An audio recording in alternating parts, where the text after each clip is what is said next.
Start. Yeah.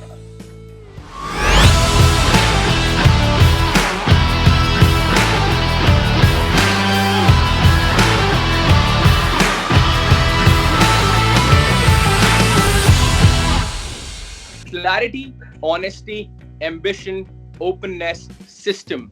This is how he defines chaos. And by now, you must have known the kind of personality he is. From being a physics student to becoming one of the greatest presenters and commentators of all time. Ladies and gentlemen, allow me to welcome my first guest on the show, Mr. Radhakrishnan Sreenivasan, popularly known as RK. Thank you so much, RK, for being with us on this show. How are you? How is quarantine treating you?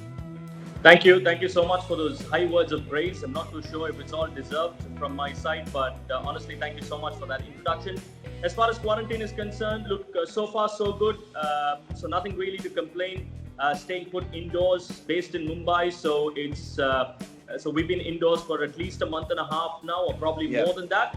But no complaints. I think are working together to make sure that we are all safe and secure. So that's the best one can hope for. So no reason to complain at all. All good from my side. Yep. So RK, I was going by your profile and I see that you have been into this field for quite some time now. You have seen ins and out. You have seen agony turning into ecstasy so many times. But have you ever seen something as tragic as this? It wouldn't be wrong to say, because sporting industry has definitely gone for a toss because of the outbreak of coronavirus. Fair enough. To be honest, I thought I was just discussing this with a few friends of mine the other day in terms of how we've been affected by this pandemic. And I always thought that these were all a part of history books. Look, we've read about the Spanish flu. We've heard about the world wars. I was young when the Gulf War happened. It didn't have a direct impact, so to speak. These are things that you thought were a part of history, or you've grown up reading or studying. But to be a part of this, not excited to be a part of this history at all. But it's not the best of times. And the sport industry, as you rightly said, has suffered, is suffering. I'm not too sure when it's going to come out of that. Hopefully things will get better. And once the safety is ensured for everybody who is in and around that sporting industry, I'm sure things could be back to normal at some point in time. Not in the immediate future, but at some point in time. You mentioned something really good there. Could happen in some point of time. So, okay, let's say suppose that cricket resumes in 6 months' time, and we have already seen that ICC had put down some guidelines that there will not be a use of saliva, but the players can use the sweat. There are few things more that will be taken care of. What do you think? What will be the impact on the spectators when they will be coming to the stadiums? First things first, I think at some point in time, we need the spectators inside the stadium. I think that is paramount. Look, it is interesting because at a time, say for example, cricket is a classic case, right? I mean, you want more and more spectators ideally to come and watch a game of cricket, say Test cricket for starters. But suddenly you're finding yourself in a situation where you wouldn't be having spectators at all. So that's the first big challenge that obviously cricket will have. So that is point number one. And in terms of the non-usage of saliva, as according to Anil Kumble, he's mentioned that it is at the moment only a temporary measure. Because I think cricketers, well, you don't have much of a choice but to go with that decision. At the same time, there will be concerns. A good friend of mine, Indian opener Abhinav Mukund, recently has written out a column in one of the websites where he has clearly stated that, look, it's fine, I agree, we have to go by it, but as a player playing for Tamil Nadu, when he travels up north in winter, you're not going to sweat at all. So how do you expect to shine the ball? Say if you're playing in Dharamshala or Mohali, it's going to be cold. So you're all northern side. Anywhere in the north. So those are teething issues that are going to exist definitely for a while. And as far as spectators are concerned, look, at the end of the day, safety is paramount. I am seriously hopeful that in about 8 or 10 months' time, so to speak, you can start allowing spectators. It's got to be step by step. The first steps have been taken by a couple of leagues in as far as football is concerned. Bundesliga, for example, has kickstarted things. The ECB in cricket has started talking about training in isolation. So I think the more we go along that path, the more normal it can get. Look, hey, let's be honest. Who thought every one of us will be wearing a mask and just stepping out? That itself wasn't, Absolutely. normal at all. So that is becoming normal. So you've got to get used to the new normal, so to speak. Maybe in about a year's time, we can go back to the old normal. But Akhil, a lot of fans and overseas players are definitely desperately waiting rather, for IPL 2020 to happen. Now, there are some speculations that we might expect IPL in the month of September, in the later half of it.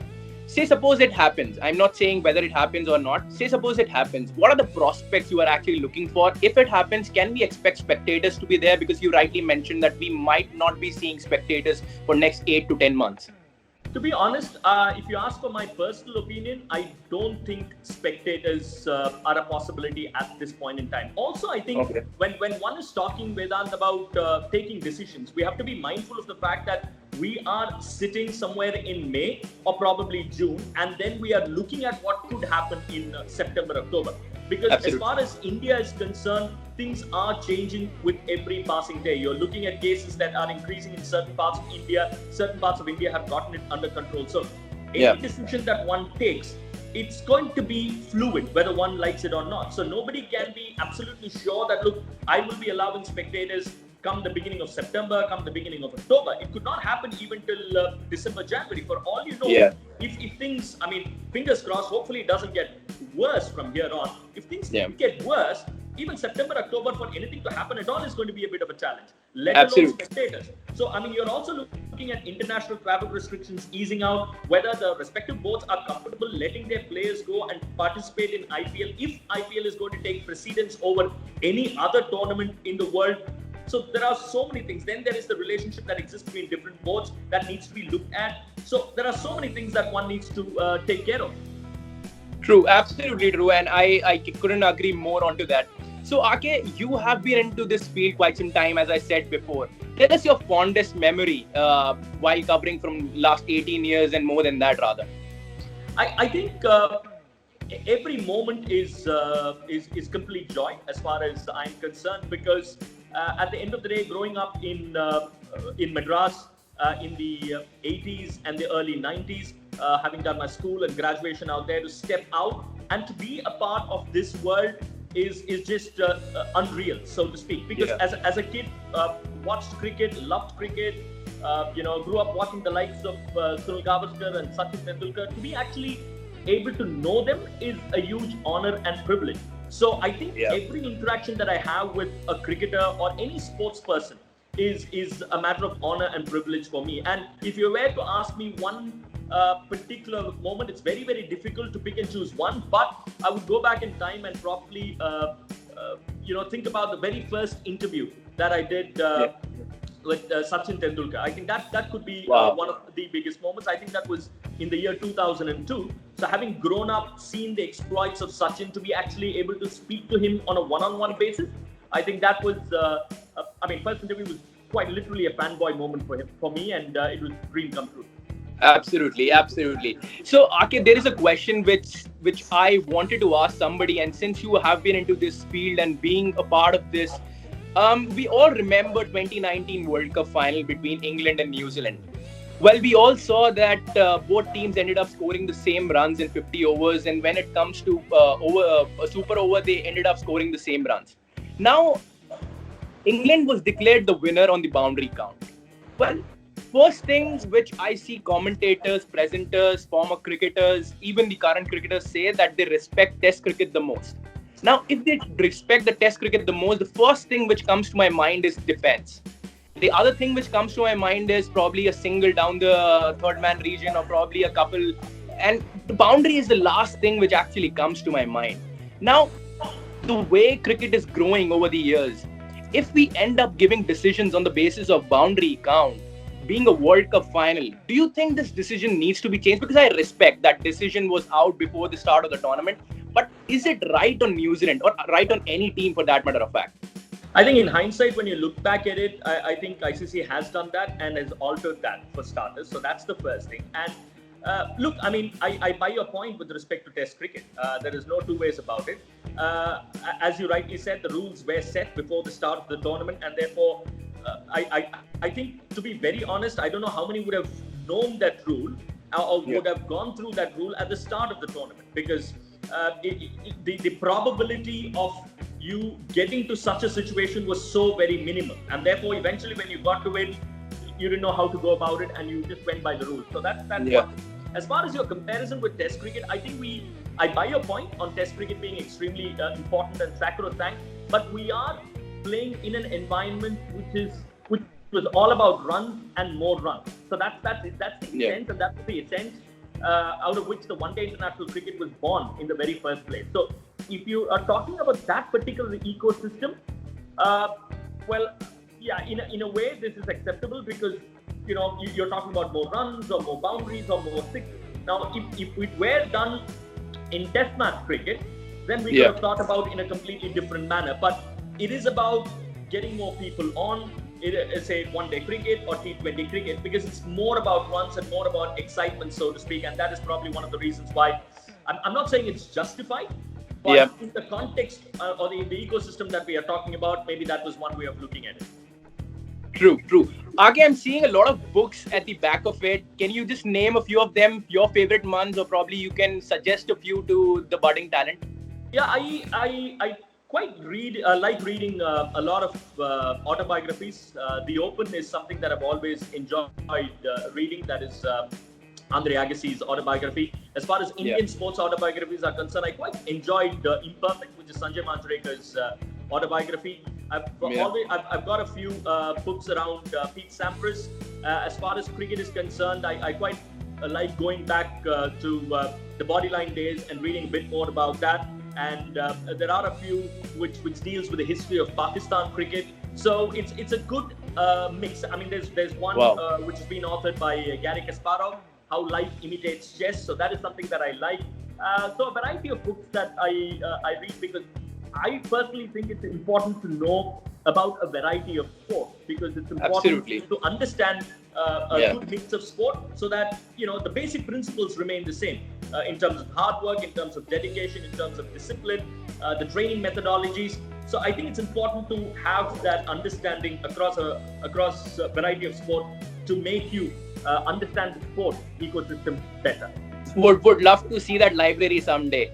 So my next question to you is, there are a lot of Instagram live and things like that which happened during the lockdown, still happening. A lot of current cricketers came forward. I saw Shami talking to Rohit Sharma the other day, and he said that he also, he was probably planning to commit suicide. We saw Virat Kohli talking about that he also feels the pressure, and he felt whether he belongs to this level or not. We saw Mahendra Singh Dhoni coming forward and saying that I also feel that pressure. Well, do you think it's time for ICC to make it mandatory to have a psychiatrist, or I would rather say that a mental healer in the team, because of how the game is progressing and how difficult it is for all the international players when they step out on the field? I think, to be fair, teams have started addressing these issues. Look, each individual is different, and also I think when you're looking at the sport ecosystem overall, it's only when you're dropped out of a team or when you're struggling big time that these problems do come to the fore. So while it is extremely imperative to have somebody who is helping you out while you are in the side, it's also equally important that you are able to get that help when you're not a part of the same ecosystem, right? In terms of how you deal with it personally is so very important. If you look at sport around the world, I think, say the Brazilian teams, the famous Brazilian teams of the 50s or the 60s had a sports psychologist even then. I remember the Indian team having it long back. Rudy Webster, for the starters, was a part of the Indian team long back in the capacity of a consultant. Or the West Indies team of the 70s and the 80s did have, sports psychologists as well. So it has been a part of the cricket ecosystem in the past. But the good thing at the moment is there are more who are coming out and speaking openly about the pressures that an individual faces, and therefore the awareness is a lot more now. And when you're talking about ICC, I think it comes down to the respective boards to handle their own players. ICC is an umbrella organization that is interactive with the boards and looks after cricket's health in general. I accept that point. But it's also down to the individual boards to look after the welfare of the players. I think to that extent, the different boards are definitely very supportive of players that may need help. Australian cricket team is a classic example. BCCI has done that in the past. ECB is another classic example where they are having people that players can reach out. Look, it's also Right. important to get a player comfortable in talking about that, because this is not something that a player would say in the spur of the moment. It would have Absolutely. been within him for many, many days or months or even years. So you Yeah. need that somebody to sit down and talk to the players. I'm sure things are happening in the right direction. Well, you mentioned a right word, say supportive. RK, I was going by your profile and saw that you were into physics, and then you were into MBA, and then actually turned out to be a sports commentator and a presenter. There are so many individuals who are doing something which they don't want to do. I see a lot of people around me doing chartered accountancy or maybe engineering or doctorate more because of the societal pressure, more because of what their parents wanted to do, but unfortunately they were not able to do. One advice for them so that they can probably turn out their career and do what they actually want to do. Uh, you have to pursue a passion at some point in time. But I think the environment that you're working around in also determines that. Because yes, you should try and pursue your passion as much as you can. But at the same time, you cannot. A certain amount of risk is obviously involved, but it depends on how you're going to look at it. If you ask me from an individual perspective, I can say, look, I did my physics, I did my MBA, so I knew at any point in time I can fall back on my post-graduation degree and to get back to things if things did not work out in this field. Having said that, I'm talking about a time which is almost 20 years prior to where we are at the moment. So the opportunities were far lesser. If I were to look at the brighter and the optimistic side as we are today, the opportunities are a lot more in the current context. You're talking about plenty of media outlets. You're talking about social media platforms where you can exhibit what you are all about. You've got different languages in which you can exhibit yourself. Compare that to what we had about 20 years back. You literally had English. Hindi was just about starting off, so to speak, in the world of broadcasting, at least sports broadcasting per se. So I think the opportunities are a lot more, and therefore you can venture out a bit more than probably a few of us did during our times. And with respect to me, I always thought the way I looked at myself is there's one life, you should take a very, very good shot at it. That's how I look at it. And look, you can only try.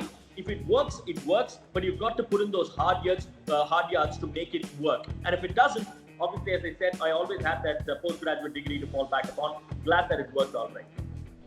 Well, my last question to you before we move to the rapid fire round.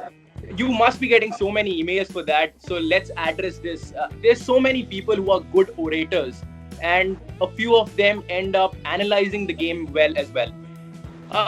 Is there a chance for them to become commentators? Because in India, it has become very, very difficult because of the guidelines and everything which is set. So is there something for them in this field? Yes, definitely. I mean, when you're talking about orators, I mean, I used to be a public speaker myself during my school and college days. I think one is communication, that is extremely important. The other important aspect of being a good presenter is the art of listening. Because if I were to look at a 1 hour show, for example, before a broadcast, I think you will be talking as a presenter, say 20% of it, because the rest is by the experts, by the packages that are a part of it, by the tours or by the pitch report and whatnot. So effectively what you're trying to do is to make sure that everything is smooth, and you're also listening to a lot, so that to a lot of conversations, because only then you can drive a conversation along. So I think listening is a very, very important aspect of a presenter or an anchor or a commentator. And if you're looking at opportunities, well, there are opportunities in the world of presenting, definitely in the world of commentating. If not necessarily in English, you've got other regional languages that have cropped up big time in the recent times. And it's not only about sports industry, is not only about presenting. Sports TV is not only about presenting. You've got data analytics that have kicked in big time. You're talking about graphics which are developing with each and every passing day. So there are plenty of stuff. If you're an engineer, for example, who's really creative, you can always try your hand at graphic designing, for example. I mean, these are things that are improving with every passing day. So while I agree that there are aspirational levels to become a commentator, there are plenty of other areas that are unexplored still, I would imagine, by a common man who's outside the industry. All right, superbly said. Now I'll move to the rapid fire round. I will not give you much time to answer those questions, but my first question to you is, tell me your first game as a journalist. My first game as journalist, it was TVS Cup in 2000 and it was 2000 and I remember the first camp that I was a part of. Maybe TVS Cup in 2003, or maybe before that World Cup as well. I don't know. Yeah, the top one. All right. Tell me your first game as Tamil commentator. First game, it was a bilateral series, obviously, that India was involved in. I think it was India-Sri Lanka, if I'm not mistaken. Okay, you got that right. I knew it. Yeah. So tell me one cricketer who you think can be a great presenter. Ashwin. I just had the opportunity to speak to him as well. I'm seeing him do a variety of things on Instagram. And on his social media platforms. I think Ashwin, I think he'll be fantastic as a commentator. Great. Last question to you. If you could be one of the cricketers, which one it would be and why? Vivian Richards, Sir Vivian Richards. It's been my all-time favorite for just the attitude, for his outlook on life, for the personality he is, for the swag, and of course for the player that he is, the way he dominated. So Vivian Richards, any day. Well, that was absolutely amazing. Thank you so much. I had so many more questions, but I genuinely respect your time. So thank you so much, RK, for being on the show. It means a lot to me and everyone at SportsTiger. Thank you so much. Thank you so much. Take care and Thank goodbye. You. Stay safe. Bye-bye. Bye-bye.